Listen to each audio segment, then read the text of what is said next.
ঢাকার কমলাপুরে দেশের সবচেয়ে বড় রেল স্টেশন ভেঙে ফেলবে বাংলাদেশ রেলওয়ে। এখানে হবে multi modal transport hub. Bangladesh railway জানিয়েছে, এই multi modal transport hub high speed train, metro rail, পাতাল রেল এবং এক্সপ্রেসওয়ের সংযোগস্থল হিসেবে কাজ করবে। এখান থেকে রাজধানীর যে কোনো প্রান্তে যাওয়া যাবে। মাল্টি মডাল ট্রান্সপোর্ট হাব ঘিরে থাকবে হোটেল, বিনোদন কেন্দ্র সহ নানা বাণিজ্যিক স্থাপনা। জাপানের কাজিমা কর্পোরেশন এ প্রকল্প বাস্তবায়ন করবে। একই সংস্থা বিমানবন্দর স্টেশনকেও মাল্টি মডাল ট্রান্সপোর্ট হাবে রূপান্তরের দায়িত্ব পেয়েছে।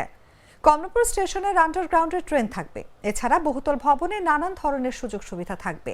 একজন যাত্রী সহজেই এখান থেকে দেশের নানান প্রান্তে যাতায়াত করতে পারবে। এছাড়া মেট্রো রেল, বাস, ট্রেন সহ নানান ধরনের পরিবহন পাবেন যাত্রীরা।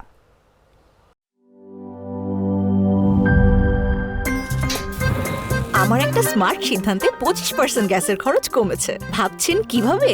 সাধারণ গ্যাস স্টোভ বদলে আমি এনেছি আরএফএল গ্যাস স্টোভ। এর সাইন্টিফিক নজল ও ব্রাস বার্নার ক্যাপ সমানভাবে তাপ ছড়িয়ে রান্না করে দ্রুত।